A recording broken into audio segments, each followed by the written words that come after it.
Happy Sabbath, everyone.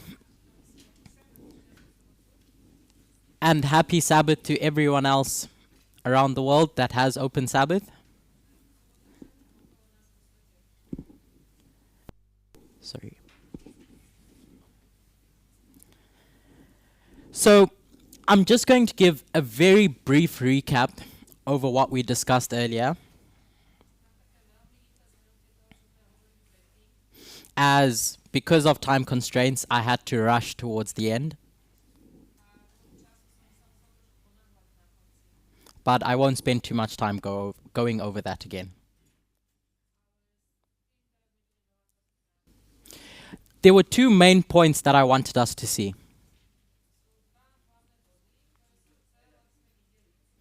When the image of the beast is created, and distinguishing that at a waymark level from when it speaks. And so that's the picture work that we have on the board now. The image of the beast is set up and it's created, stands at the Sunday law.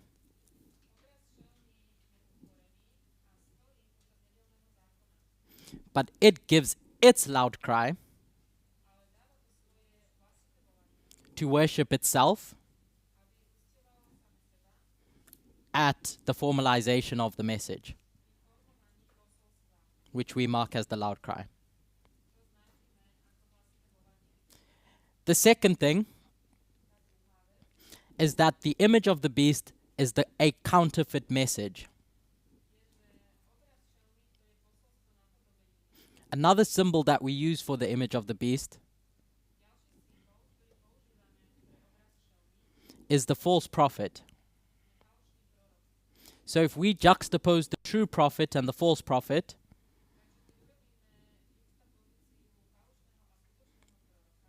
we can track the message being unsealed at the Sunday law,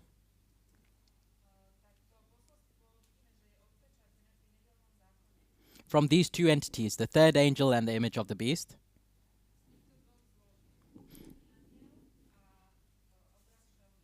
One asking you to worship God, and the other asking you to worship the beast,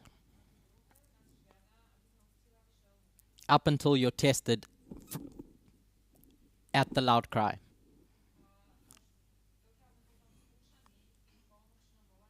So often we mark two streams at the formalization of the message.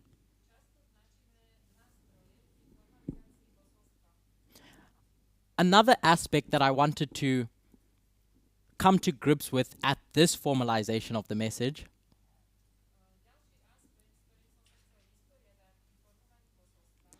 is that the work of the stones externally,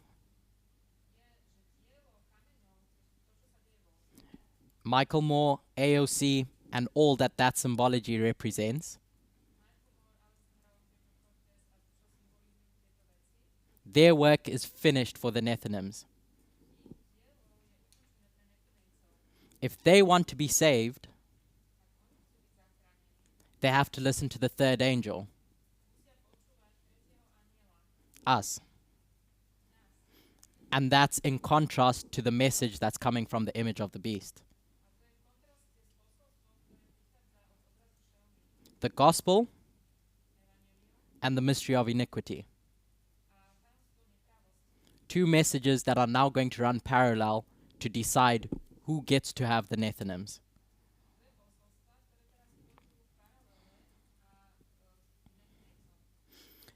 The third aspect that I wanted to draw out from understanding the work of the image of the beast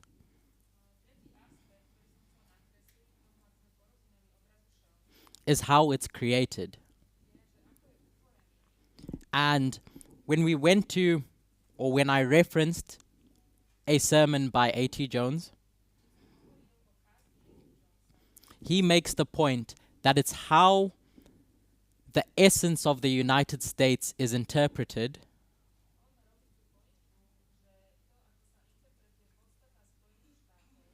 is what forms the character of the image of the beast.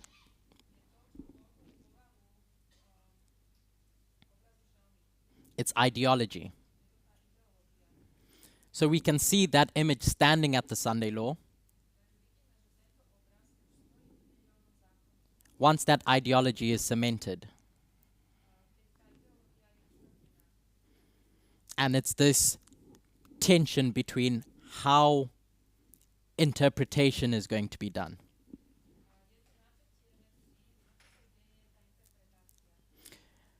The fourth and final aspect that I wanted to draw from that, in the context of how the image of the beast is created, was considering the time period between Panium and the Sunday law. So I've redrawn those lines reflecting the 144,000 priests and Levites as fractals.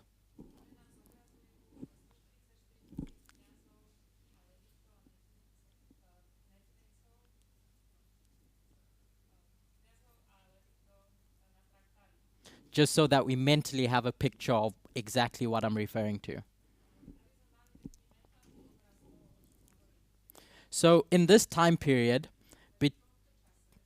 between Panium and the Sunday law, we have an increase of knowledge and a formalization. This is the harvest of the Levites. And we know from Jacob's time of trouble on the line of the 144,000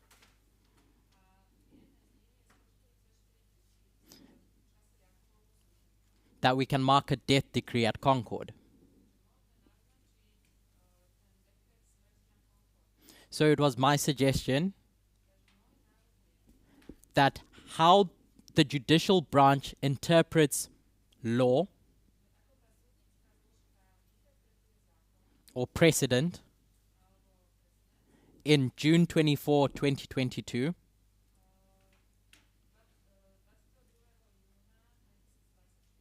establishes a death decree for women.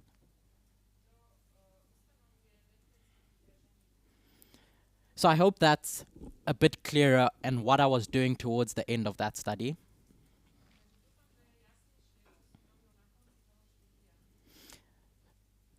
So we'll move on to the next topic. And what we aim to address in this presentation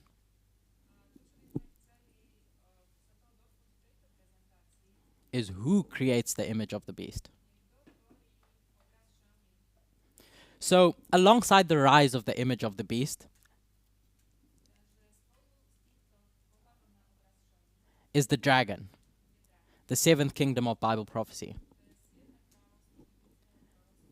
Their stories run parallel, and one of the components that we identify as happening at the Sunday law is the death of democracy.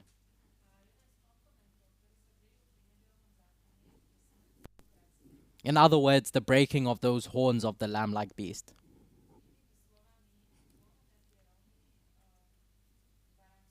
So I want to take a bit of time considering how democracies die in modern society.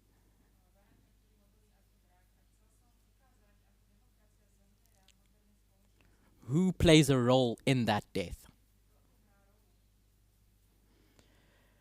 So when we think of Alpha and Omega, we know that that's a piece of methodology where the beginning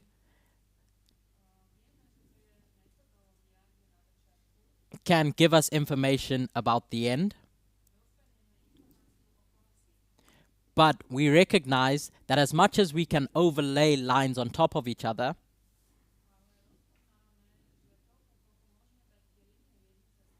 where we put the alpha on top and the omega at the bottom, there's still a line of progression that's happening.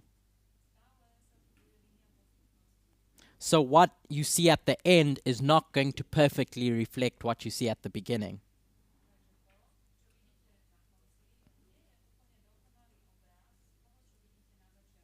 Because of this principle of progression. So I want to take us to when democracies were being founded across Europe and the United States,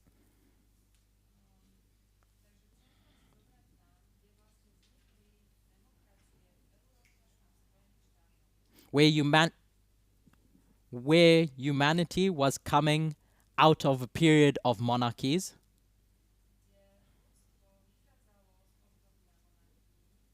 Today, we have a system of government where in established democracies,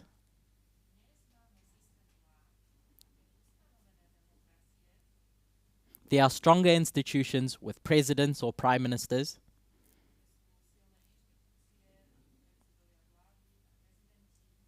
So the death of democracy won't look exactly like its birth.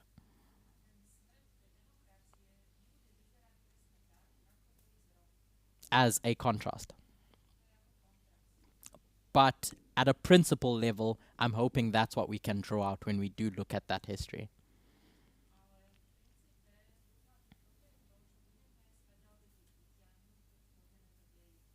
So, what we're going to go through, I found really fascinating when we consider democracies.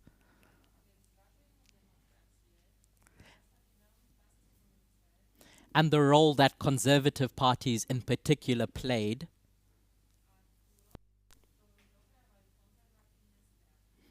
in the process of bringing democracy to the world. Often we think of democracy as developing because of social movements,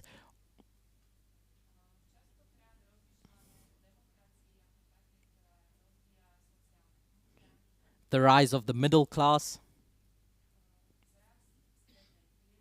economic changes. But there's another crucial factor that has helped shape and establish democracies throughout modern history.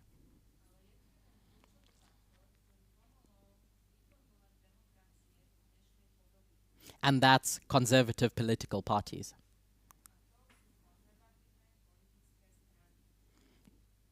So if we think what makes democracies stable,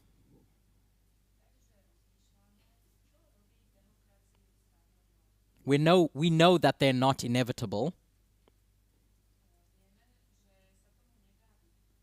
History shows us that political systems can and do break down,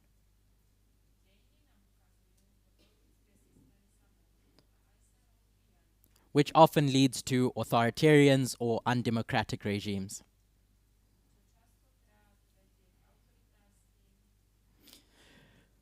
Regimes.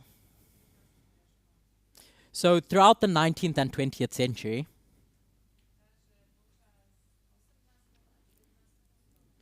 a wave of democratization swept through Europe.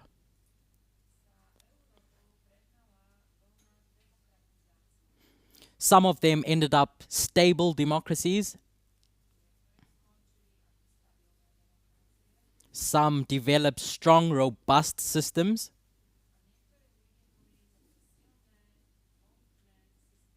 And some broke down and reversed.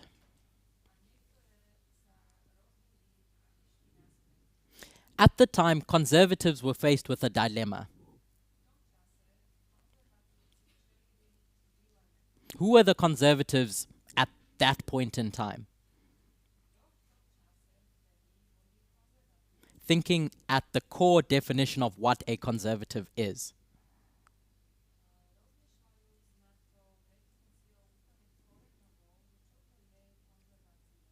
It was your monarchs, your elites, your aristocrats,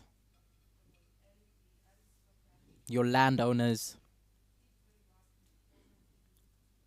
And they had so much to lose because of democracies.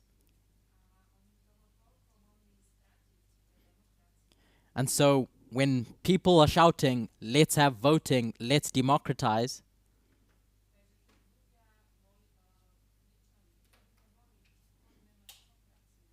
a lot of them resisted. And in a lot of the cases, they were the primary defenders.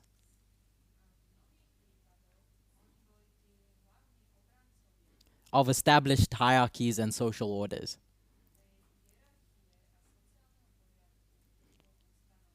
However, in other circumstances,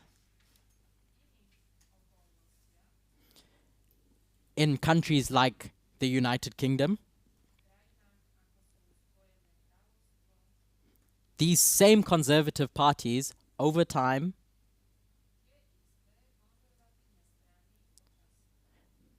became essential in ensuring that democracy survived,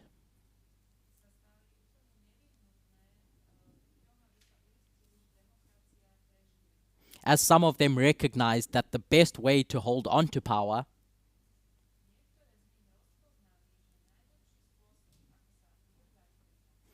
was to reluctantly accept these new norms.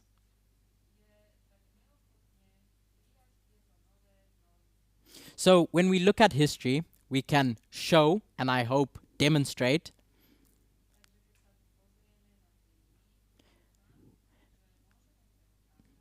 that often conservative parties have acted as gatekeepers of democracy.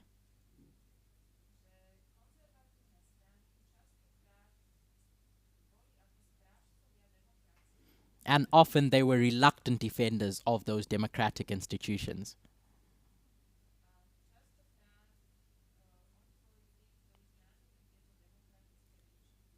as they wanted to protect their own interests.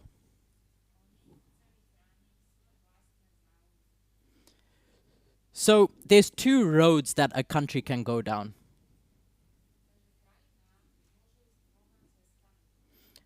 A settled democratization,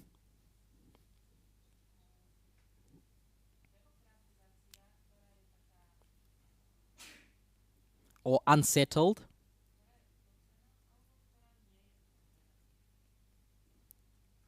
In your settled democratization, countries like Britain experience this more gradual, stable transition towards democracy.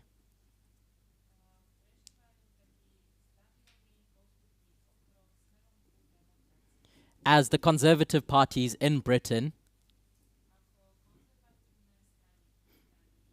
were able to absorb the rising tide of demands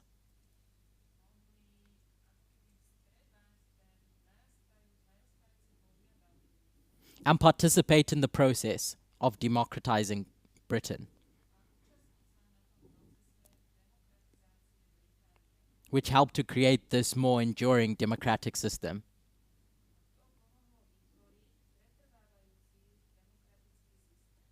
On the other hand, you had countries like Germany, where democratization took an unsettled path,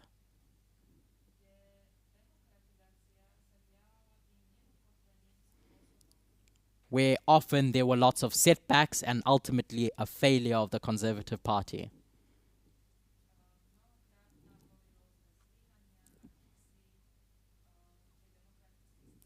These parties were weak, fragmented, and so they didn't act as a stabilizing force,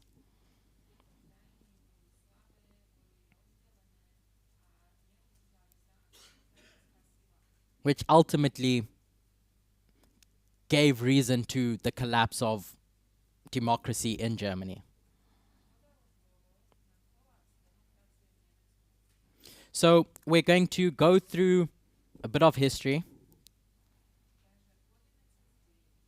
and keeping in mind this question: how do conservative parties act as gatekeepers of democracy?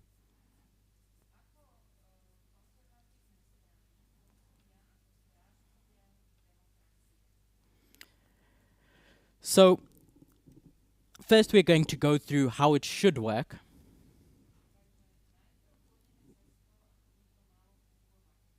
in the case of Britain, and then after that we'll contrast it with what happened in Germany under the Weimar Republic.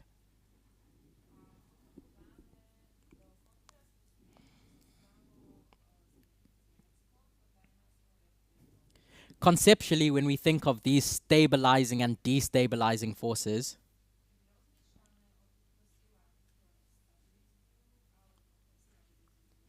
it's my hope that we can see through this thread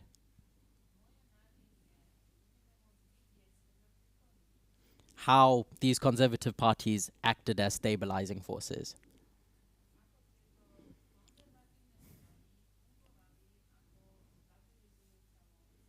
So, in considering Britain, the 19th and 20th century were a time when they were becoming democratized.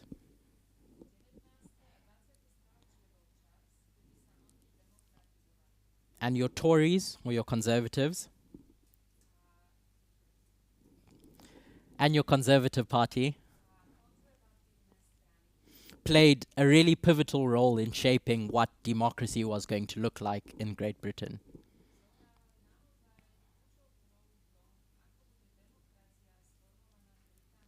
And a big reason for this is because they organized well, they strategically adapted to the calls for reform,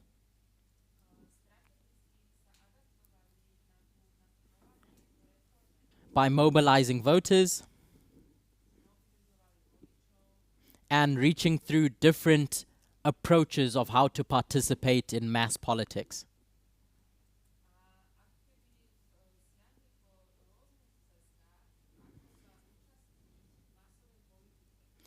The three critical strategies that they used is they formed what was called the Primrose League.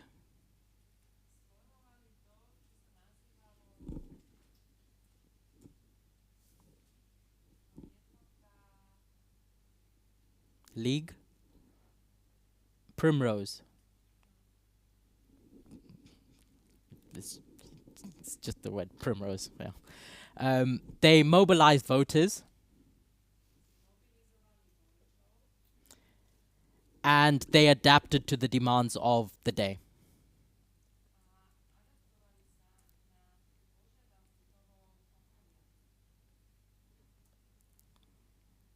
And so each of these factors highlighted how conservative elites in Britain, at least,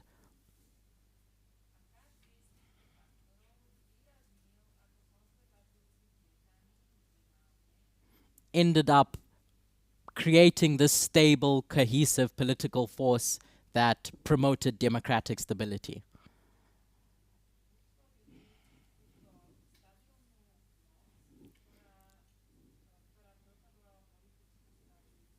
So this Primrose League was in the context of the Conservative Party,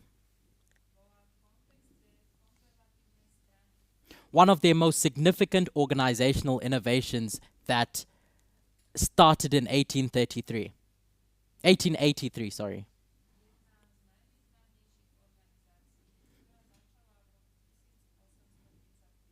This tool that they used became vital for mobilizing support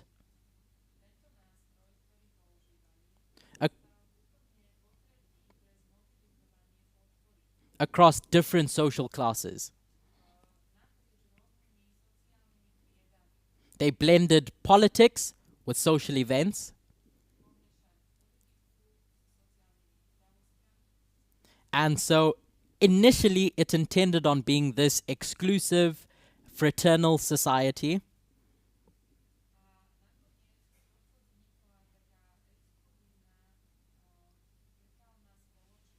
But over time, it opens its doors to men, women, and people from lower social classes.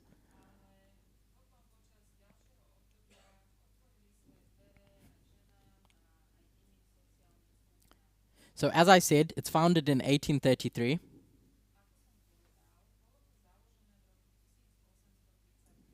Because the conservative leaders needed a way to engage with voters.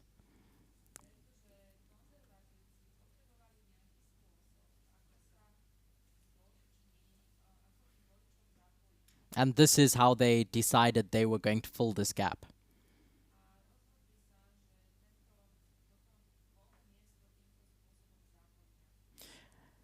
This Primrose League was organized into local branches across the country.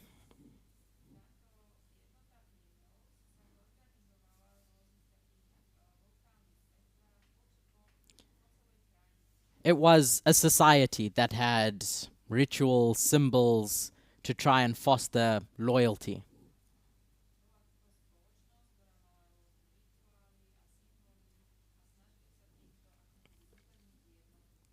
And at the time, it was strange because they included women in this process.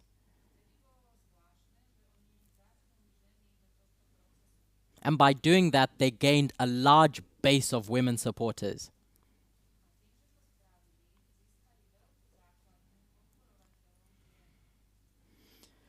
So this is established, and now they're going to go out into the field to try and get voters.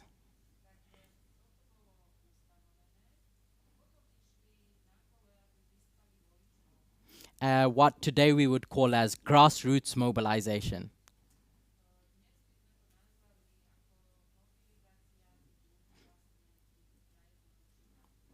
By having picnics, social football games, and met people where they were.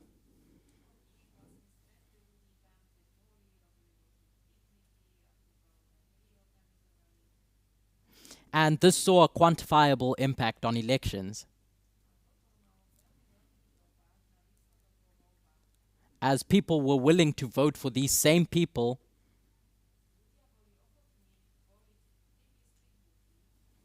who not long ago held the power in society undemocratically.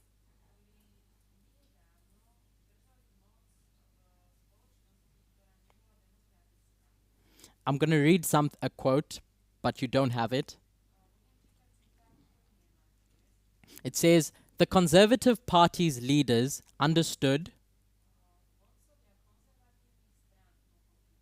that for the party to thrive in an era of expanding suffrage,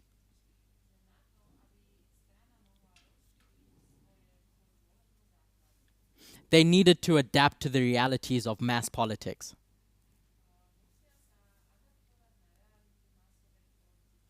Unlike a lot of the other countries in Europe, who just resisted suffrage from day one.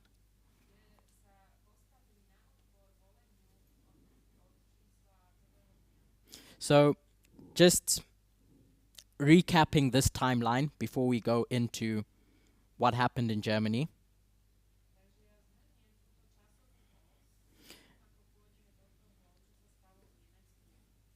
In 1883, you have the Primrose League formed.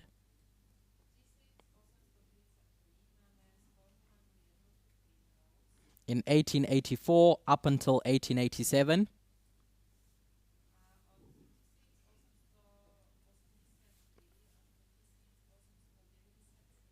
it expanded to include women and other marginalized groups.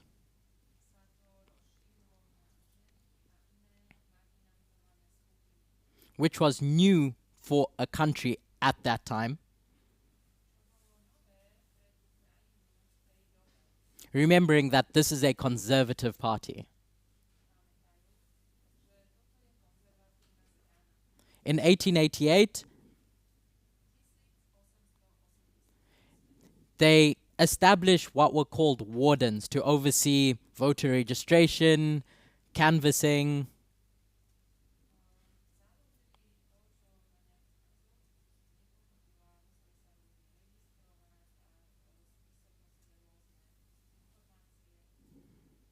which ultimately strengthened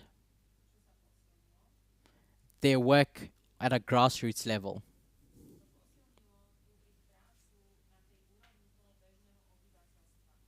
And so once you get to the 1900s,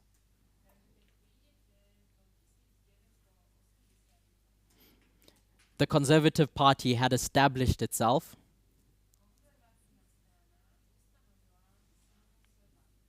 as embedded in society, as a strong party.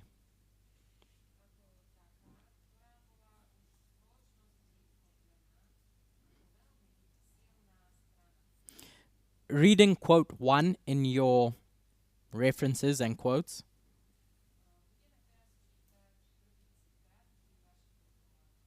I'll read it in full.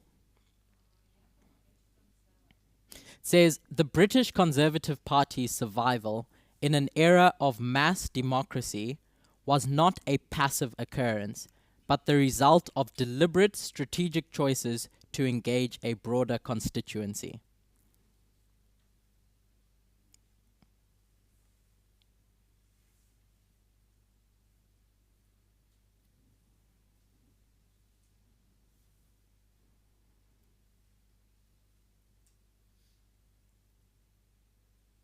Sorry, my translator is just looking for the quote. So, what this is telling us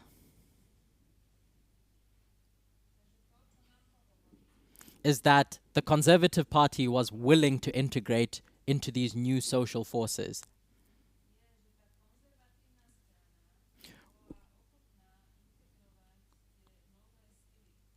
And this was important because it reduced the appeal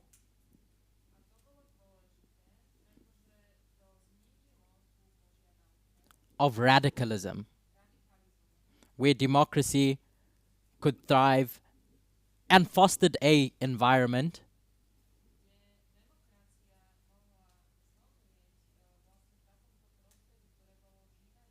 where democracy could thrive. And it effectively transformed itself from holding on to power to finding a different means to hold on to power.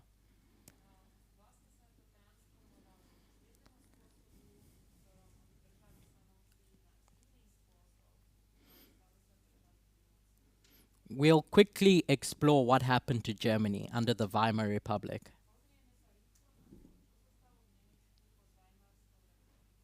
Which existed from 1919 to 1933.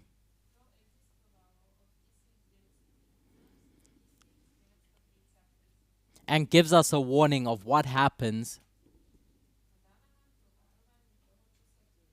when your conservative parties are internally weak and don't provide stability and are fragmented, and they cannot contain or moderate radicals.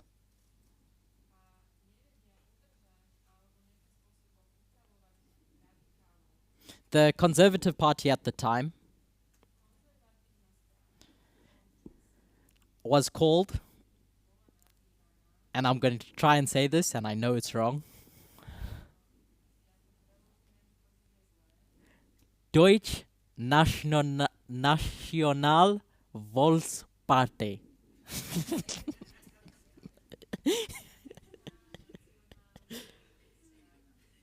In short, the DNVP. We can remember the DNVP. But it was this party that caused so much havoc in its destabilization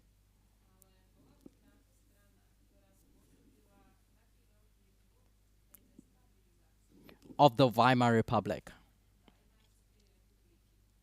It was established in 1918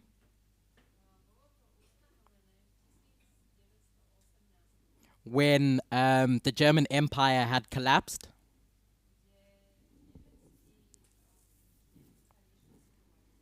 At the end of World War I. And so there's this shift to the Weimar Republic as democracy is being championed across Europe.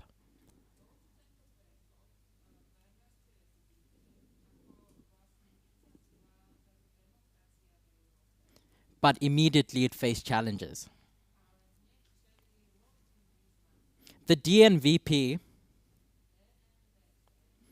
inherited the loyalty of your old aristocracy, your military,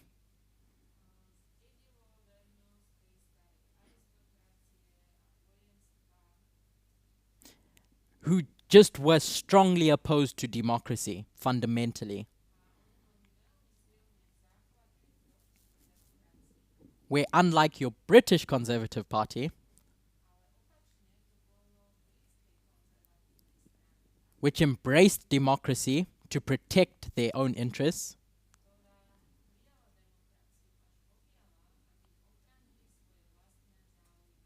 the DNVP was just deeply divided from the beginning.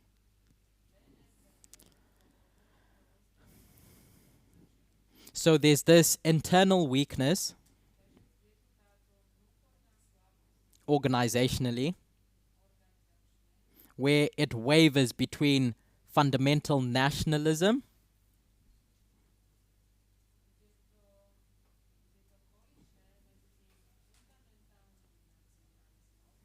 and being pragmatic, where there's various disputes that are happening internal to the party,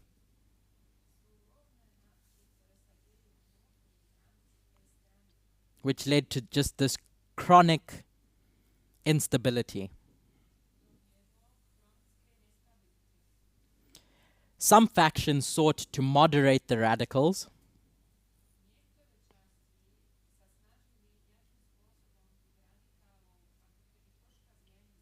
while other factions just had no interest in moderating them.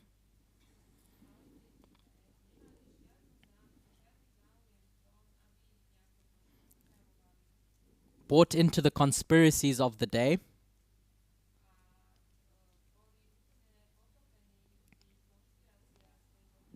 and inevitably destabilizes the whole regime.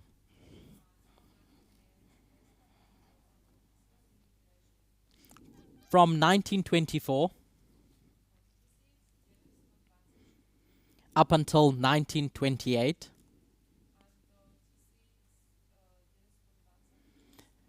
there's a brief period in which the DNVP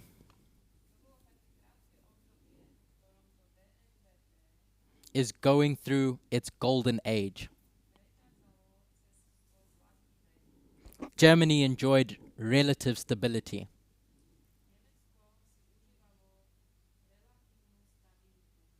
They demonstrated that they were willing to work with other parties.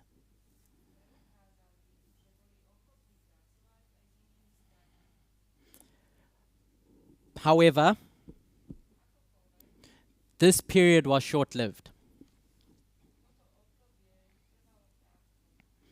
Because it was so fragile as a party,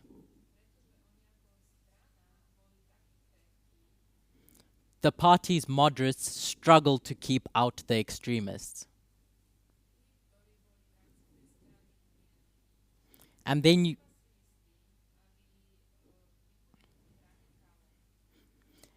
you get to 1928 to 1930,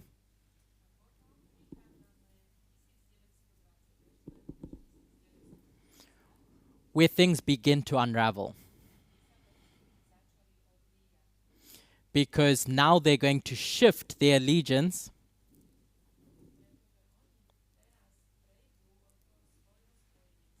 to a man named Alfred Hugenberg,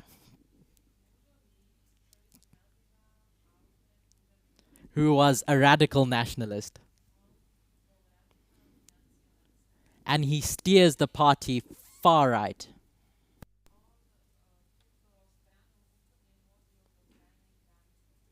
Under his leadership,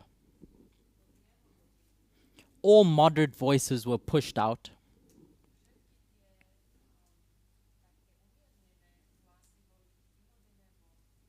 As he sought to purify the party.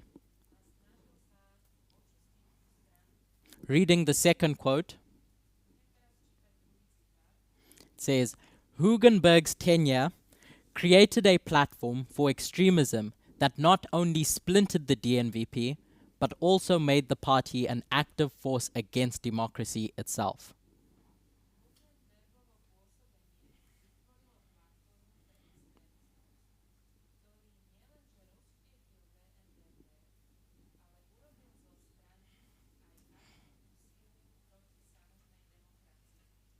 And so the party started to fragment. as moderates started to leave, if they weren't already kicked out. As a result, any organizational cohesion that existed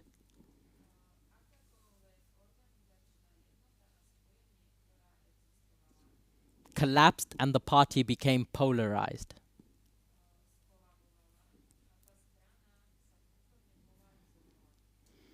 This radicalization of the DNVP coincided with a broader decline in general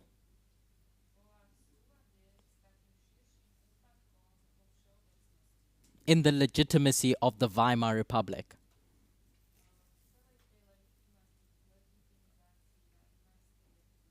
Its government. And so, as Hugenberg's leadership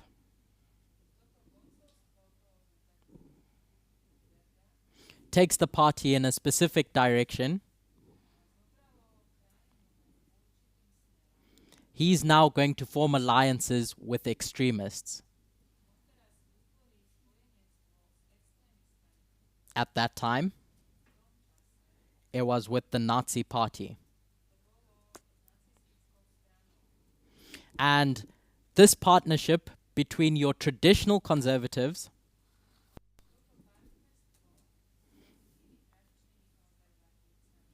the DNVP, and your radical nationalists, your Nazis, proved to be this vital blow that kicked the Weimar Republic off the edge.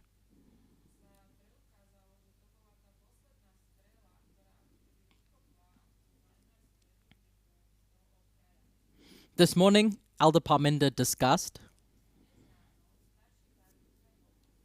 the concerns of the people are the economy.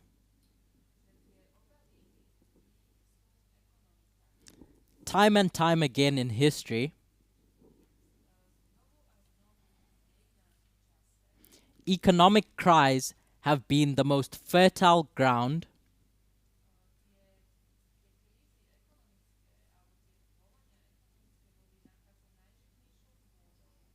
for populists to rise up. Whether it's the Great Depression in the 1930s, or it's the Great Recession after 2008. The economy is the top concern of people, and populists know which buttons to press.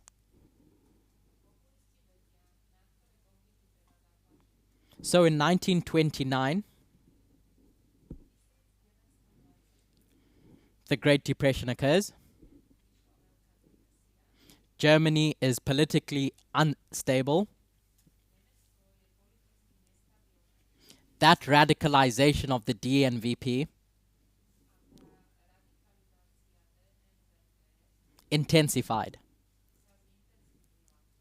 And populism and political extremism just became more ingrained in the psyche of the people.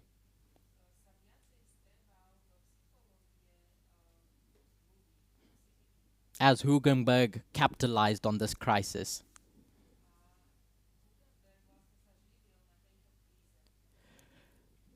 The DNVP's radicalization weakened the traditional conservative bloc to the point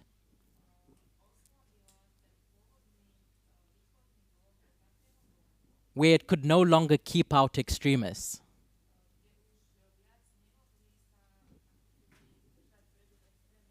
And so by 1931, when the DNVP officially forms this alliance with Hitler's Nationalist Socialist Germany's Workers' Party, the NSDAP.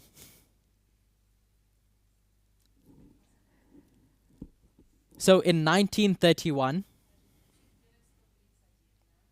the DNVP enters into this alliance with Hitler's party. And it's their belief that it could control and use the Nazis to further its own agenda is what came back and bit itself. And this miscalculation proved chaotic. I'm going to read quote number 3. The author says, "The disintegration of Germany's Conservative Party signaled the death knell of the Weimar Republic, as democracy was left defenseless against the rising tide of extremism."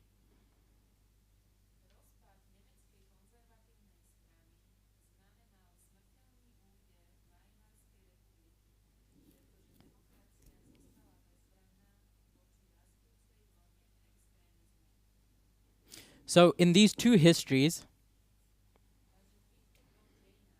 we have two situations where conservative parties either decided to maintain their power by playing along,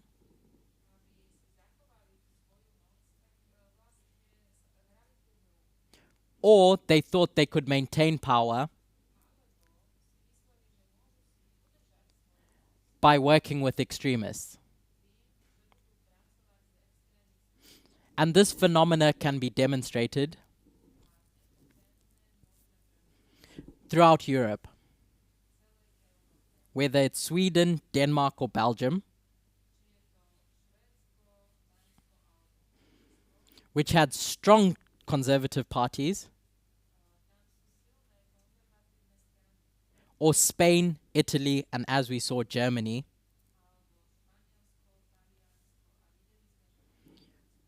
who had weak conservative parties. And in each of those countries, authoritarians rose up. So there's two ways in which these conservative parties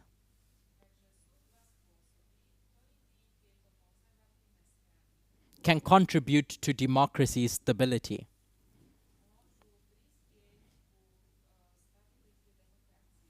The first is by blocking radical factions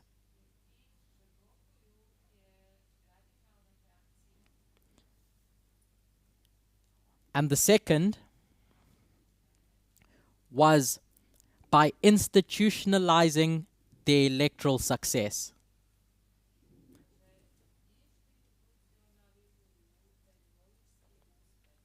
Working with the institutions. Remember, this is how democracies were born. Not necessarily how they die.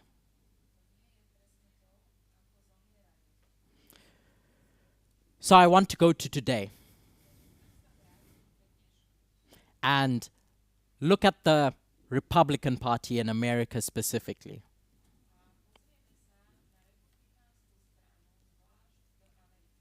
In discussing democracy's death, that we expect at the Sunday Law. When we think of the big authoritarians of the past,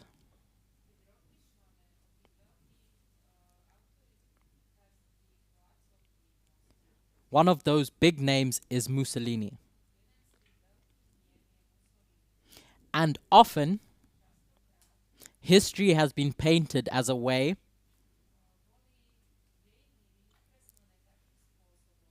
where he marched into Rome, had this great insurrection, and stole power. But the reality is is that he used the systems of the day to legally get into power. Whether it's Adolf Hitler, Mussolini, or Hugo Chavez in Venezuela,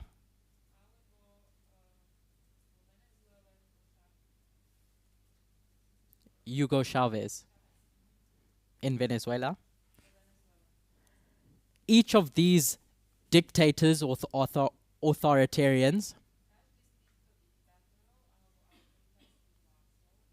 were legitimized by their respective parties instead of being kept out. And the result is the story we see in history.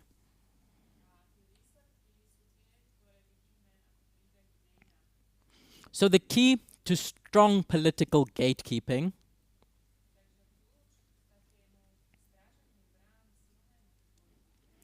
is isolating and rejecting your radicals, or, when necessary, making alliances with those you don't agree with, as we've seen time and time again in France, where parties who aren't in sync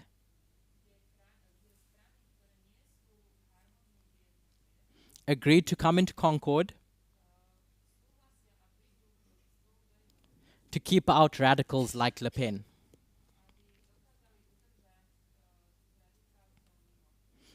I'll read quote 7.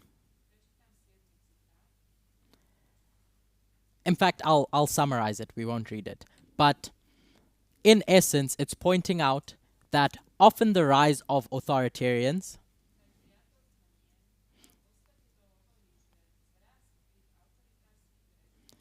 doesn't happen because of illegal means.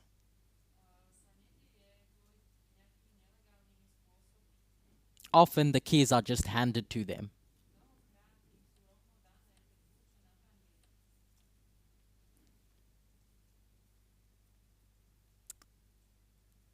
I'll read quote number 8.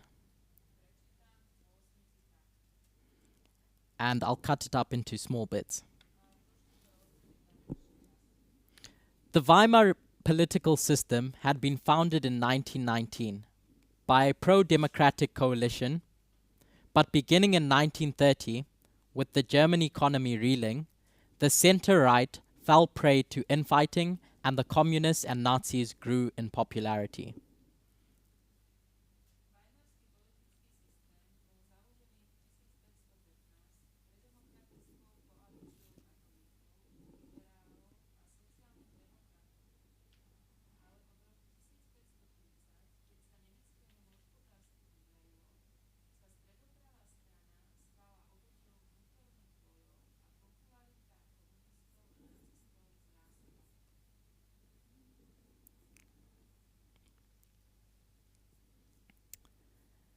And so now when we consider what gatekeeping looks like today,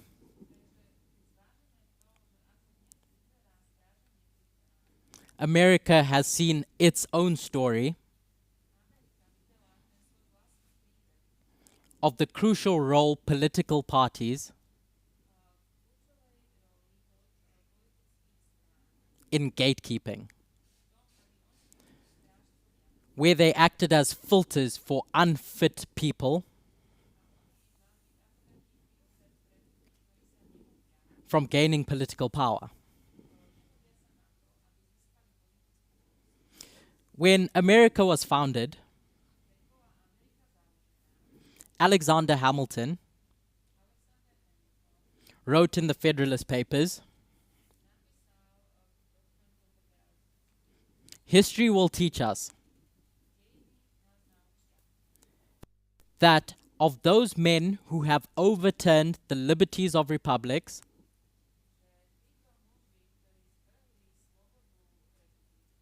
the great number have begun their career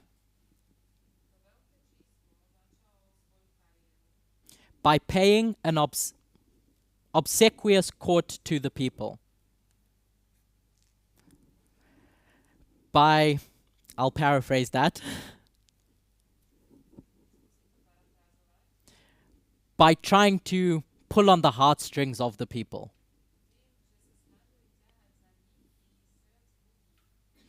Which led to tyrants rising up. Tyrants. So, in Alexander Hamilton's mind, he had to think of a way to keep these radicals out.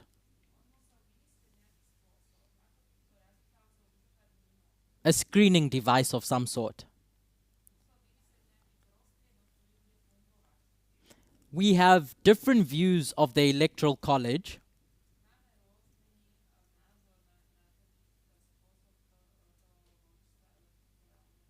How it's not really democratic, or that it doesn't reflect the will of the people. But originally, one of the core elements of the Electoral College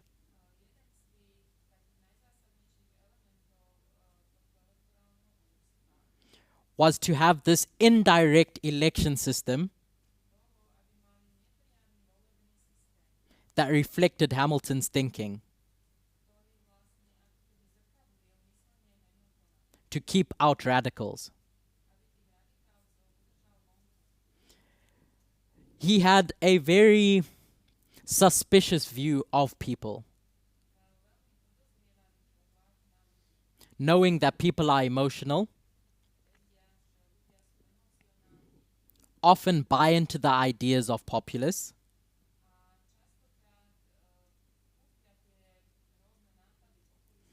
in his mind, he thought, I'm not going to leave it to chance for a tyrant or a demagogue to rise up.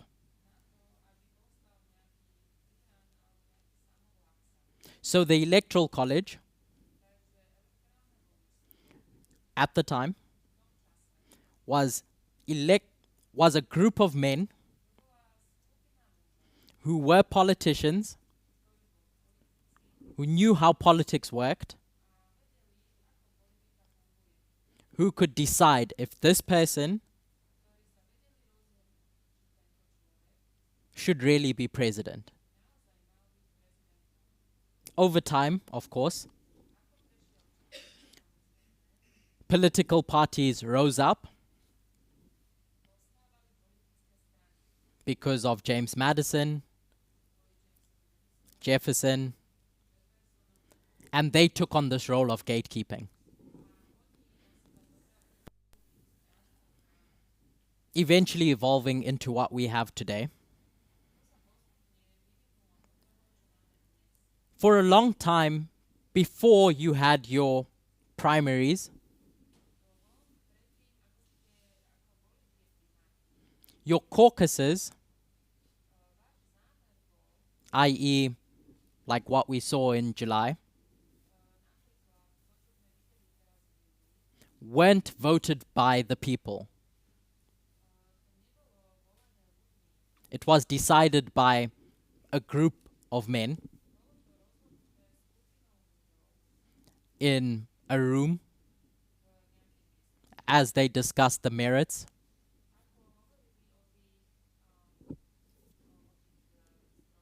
of the different candidates. Over time, people began to recognize that this wasn't really democratic, because the people didn't have a say.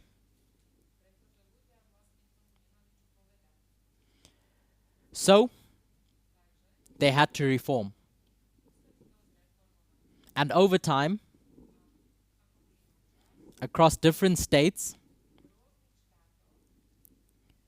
voters in those states started voting for who they thought should represent the party.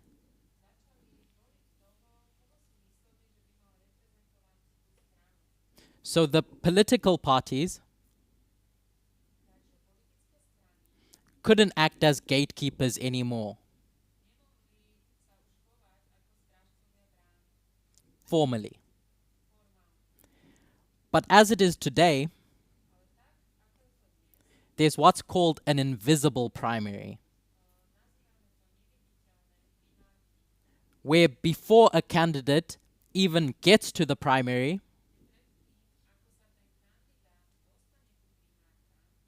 your party elites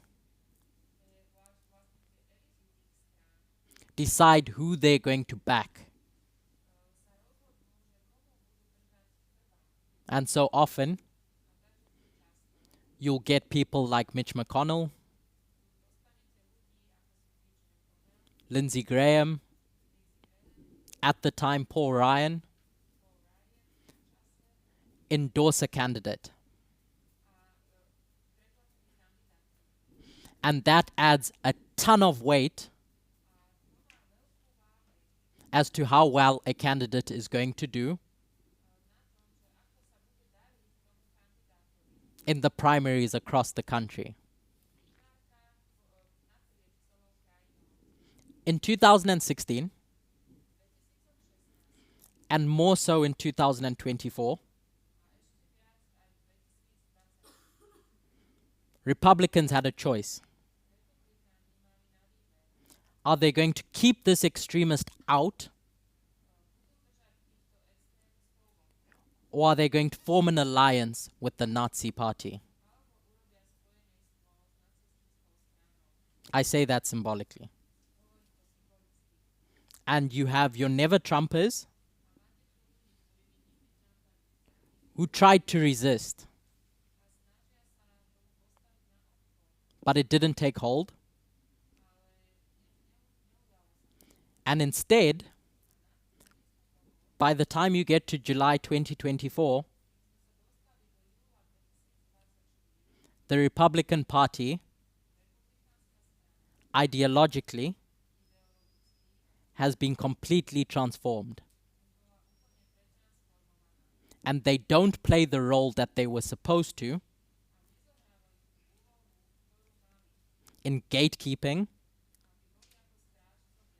and ensuring that Trump doesn't get on that ticket.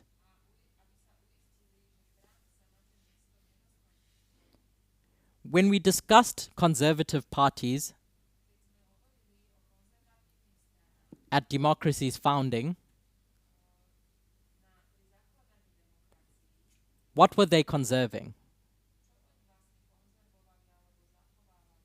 Emma.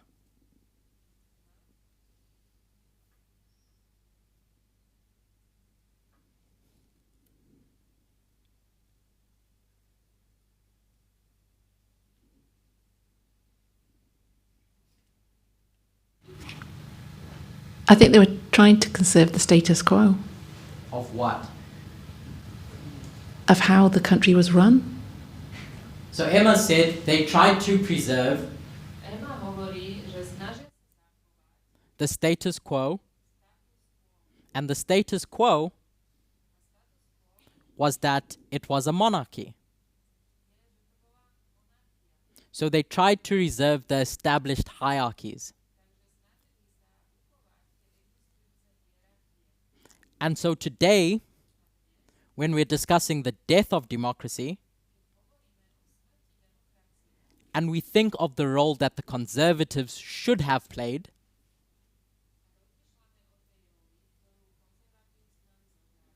what are they conserving, Barbara?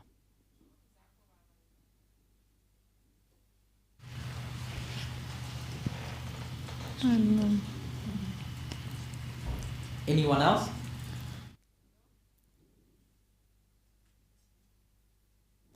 Raquel says the same. Except this time it's not monarchies.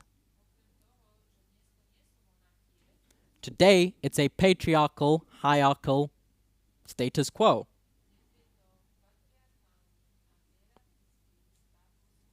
It's two and the same, really. Patriarchy at the beginning and patriarchy at the end. So when Alda Parminder says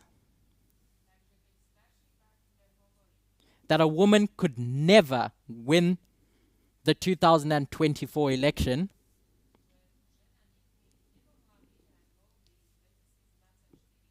because what we're discussing is democracy's death, then we know that conservatives are going to conserve the status quo as they mobilize voters to establish that order. So as we wrap up, and we think of the image of the beast, when it is made, how it is made, it's my suggestion is that who makes it is the Republican Party, because of the role that the Conservative Party was supposed to do. And so, who are those that cry for a Sunday law at that point? Who asks for it? Is it everyone? Who is it? It's your staunch Conservative Party members.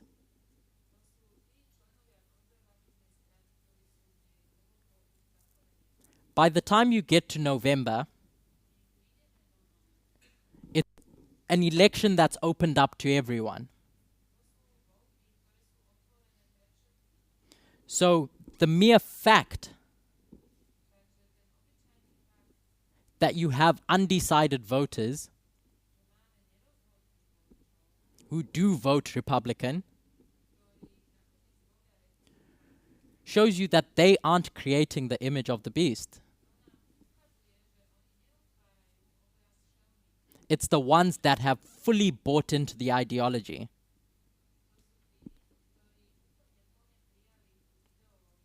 When you get to the primaries, however, who votes in primaries? It's your registered party members who believe in what that message is.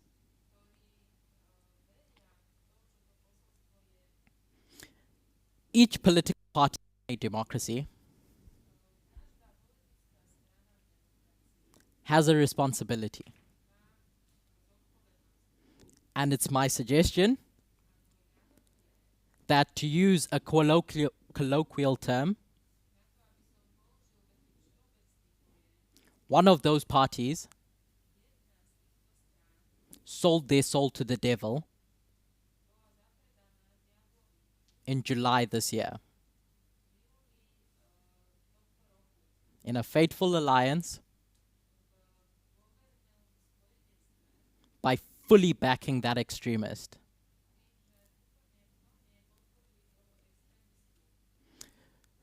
So, in bringing together the two presentations done today,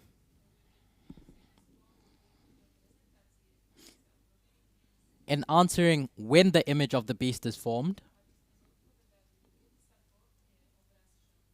how it is formed, and who plays the biggest part in its forming,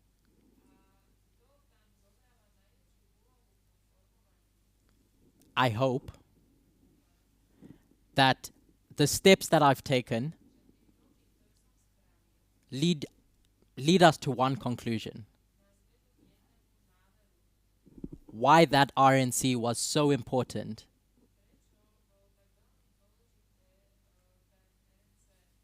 Why that marked the image of the beast being created. And in turn, why I think that is the Sunday law waymark. Perhaps we have different expectations of what that waymark looks like,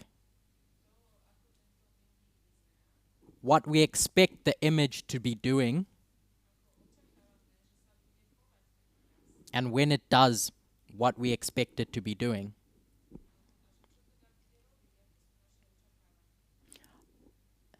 It's been suggested, or should I say said, by Elder Parminder that the executive branch is necessary for the Sunday law. But which part in that dispensation? Is it necessary for the image of the beast to be created? Or is it necessary for the time in which it speaks? Again, the suggestion being made is that that ideology,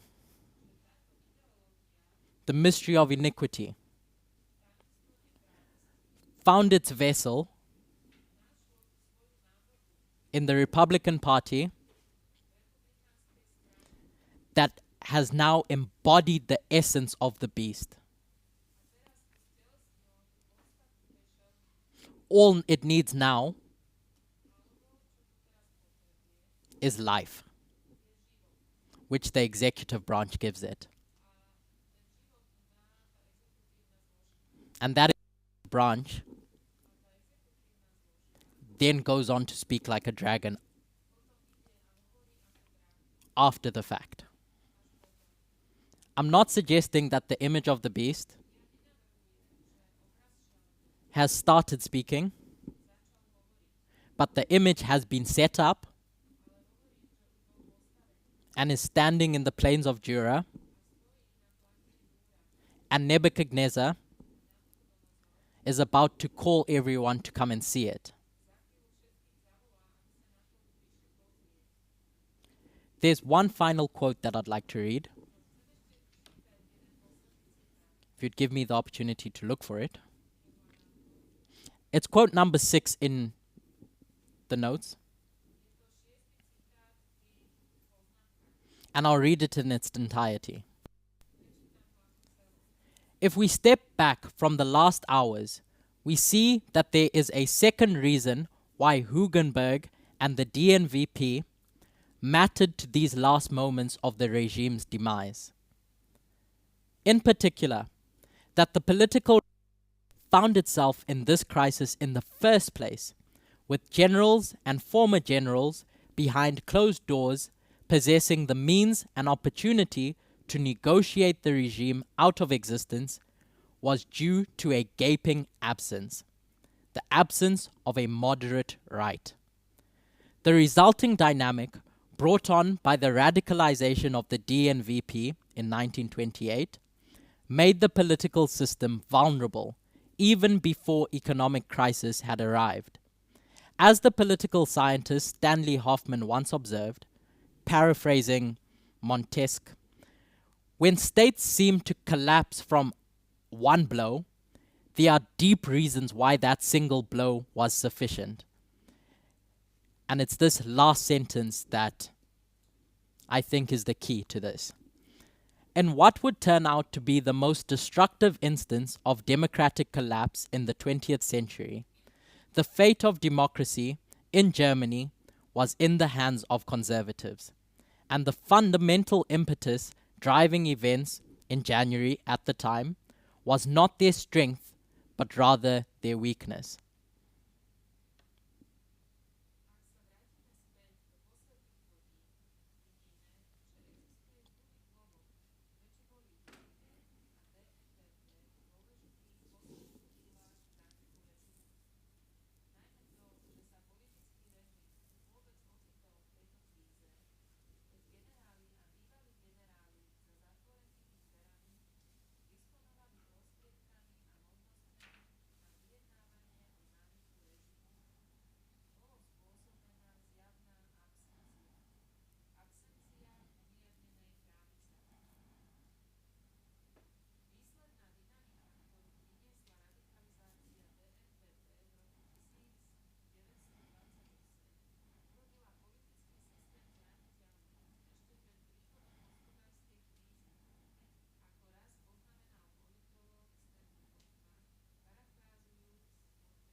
So once the moderates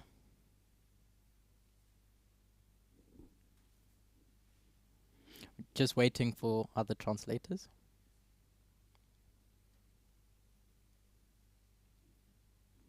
So once the moderates in the Republican Party were cleaned out, the fate of democracy in the USA was in the hands of the conservatives, the Republicans. And it was their weakness as a party that brought about the Sunday Law. The reason why I've gone through this is because of a question that's been burning in my mind. Why does a vote that happens in one party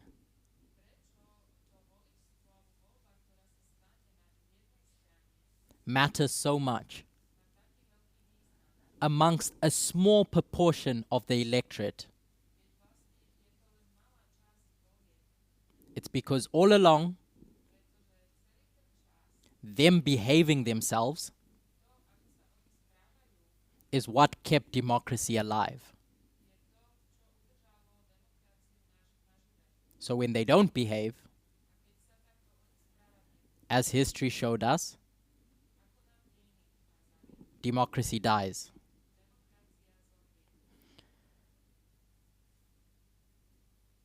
My final point is that if we recall, when we expect a test, when we expect to be making decisions between two streams,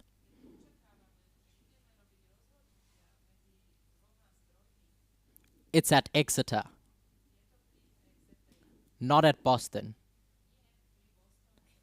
where it has been publicly suggested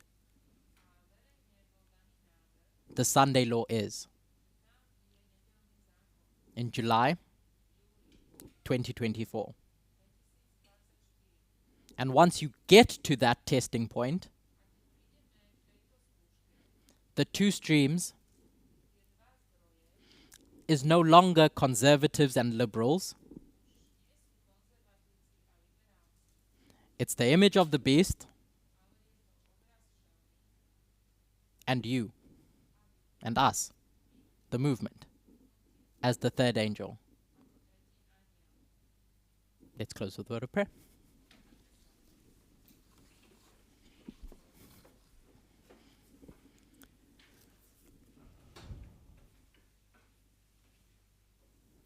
Dear God, as we try to consider where we are in this earth's history, I pray that you may help us grapple with the responsibilities placed on every faction in society. I pray that you may continually help us understand what is and what isn't truth as we march towards your second advent. This is my prayer in Jesus' name. Amen.